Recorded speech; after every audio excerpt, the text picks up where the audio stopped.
Hey everybody. Sorry, I'm couple minutes late here. I had to take my dog to the vet this morning, and that was an ordeal. So I'm back, and here we are. We're ready for the daily ground. So I'm Jen Blumenthal. I'm founder of Intuition School, where I teach women how to use their creativity and their intuition to develop their spiritual gifts so that they can heal themselves and help others. And doing that means doing things like this. This is a healing activity. This is a way to get back in your power. And it is, escalating out in the world, at least in the United States, where more things are getting shut down so that we can, stop the spread of the virus going around. And it's making people really nervous. But if you think about it, it's a good thing because the more that we shut down temporarily, the faster we can resolve the issue and then go back to some sort of a normal life, right? So it's a good thing. But that said, the panic is happening out in the world and the anxiousness and what's going to happen and the fear of the unknown.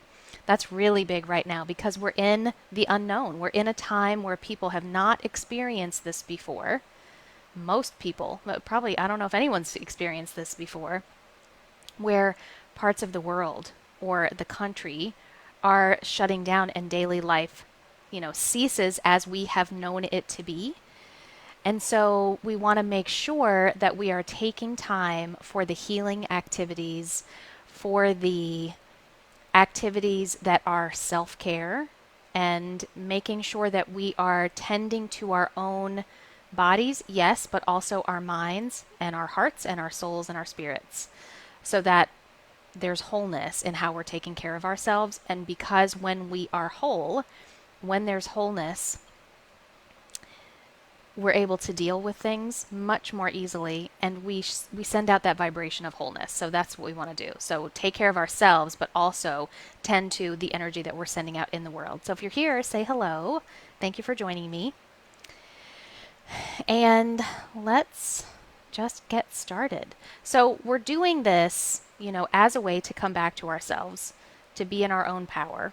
Because the worst place that we can be is disempowered and disembodied and full of emotions that keep us up in our head and separate us from our wisdom. We don't want to be separated, disconnected from our inner wisdom because it's not good for your immune system, your mental health, your sense of well being.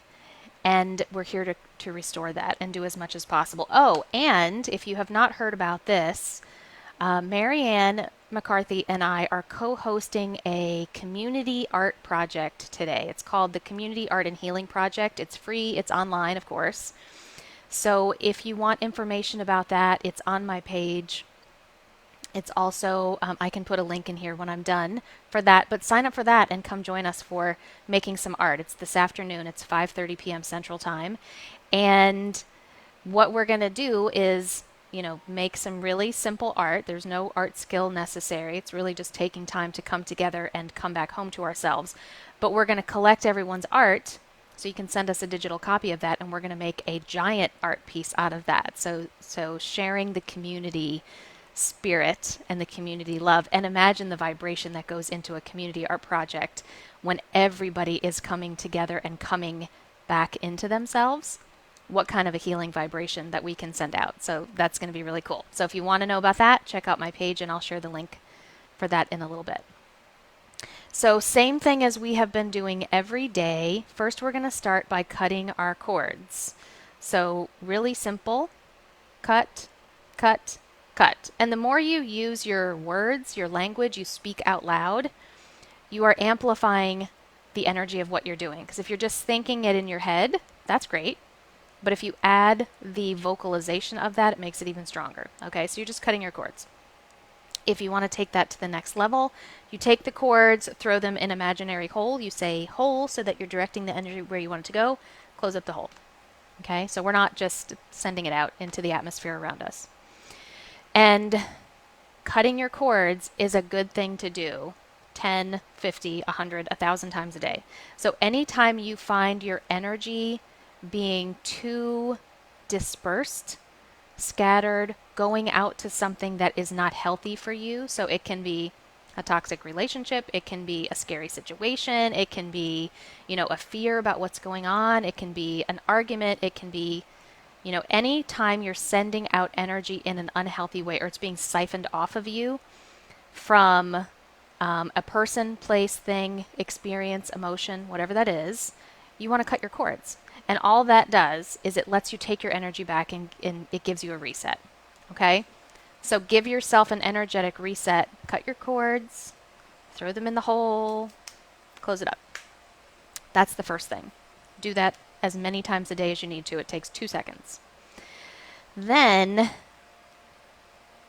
you're going to think this is silly, but this is a great way to come back into your body and lighten the mood at the same time. Okay? So have you ever tried to rub your stomach and pat your head at the same time? This is what we're going to do. So you're going to take your hand. I know you can't really see me. Let's do this. Take your hand, rub your stomach in a circle. Just rub your stomach. Get yourself in a motion. Can be fast, slow, doesn't matter. Rub your stomach. And now I'm going to teach you how you can make this happen. So for every time you pass, let's say 6 o'clock, you pick your time. So 6 o'clock, 3 o'clock, 12 o'clock, 9 o'clock. I don't know if that's the right direction. But just pick a time. So when I hit 12 o'clock, I'm going to pat my head. When I hit 12 o'clock, pat my head. So do a circle, 12 o'clock. Circle, 12 o'clock. Now with your other hand, get it ready. Circle, 12 o'clock. Don't hit yourself too hard, like I just did. Circle, 12 o'clock. Circle, 12 o'clock. Circle, 12 o'clock. Okay? Pay attention to what you're doing. Tune in. Make it a little faster. You can make your circle smaller. You can make your tap lighter. Don't move your hand away from your head. Make it a little faster. And do it in a smooth motion to where you are not stopping. Okay? Practice that. Keep going. And then make it faster. Until you can go. So then maybe you're doing 12, 3, 6, 9. 12, 3, 6, 9. 12, 3, 6, 9. This is the way you learn how to do this. And I just made that up on the spot, so cool. But this requires an incredible amount of focus. Can you circle the other way now? Can you circle your head and pat your stomach? Like, they're all different ways to do this. That's messing my hair up, but there are all different ways to do that and make it fun. And what you're doing is you're coming back into your body. When you come back into your body, it's like your energy is up here, the thoughts are up here, the fear's going on up here, the anxiety, the whatever, you're distracted. I'm talking to my husband last night. He's not paying any bit of attention. He doesn't even hear me. So you take all the energy that's crowded up here and you bring it down into your body. As it goes down, you send it into the earth to ground yourself. You send your energy down through your system. So instead of it being all gathered up here and agitating, send it down. Come back in your body. Okay? Circle on your stomach, pat your head. You can also just be really simple. Rub your arms, rub your legs. Like, get the sensation going. Rub your hands together. Generate heat and electricity and energy. Okay, so coming back into your body, it helps you to disconnect from the external world just for a moment. Reset yourself, come back home, and then you go, okay, I feel better. Now I can do whatever I need to do. Okay? So simple, silly, which is good because we want to have a sense of humor and have a lightness of heart. And also, it makes you focus. If you have not been able to do that before, now you know how to train yourself to do it. And you can, use that as an actual healing tool to come home to yourself, okay? And get yourself grounded. Grounded means your roots go deep so that you can sway in the wind, but you don't get blown over in a storm. You can sway, you can deal, but you don't collapse. Okay. That's it. That's it for today. Okay. Sending my love to you, and I'll see you back here at 12 o'clock Central Time tomorrow. Thanks.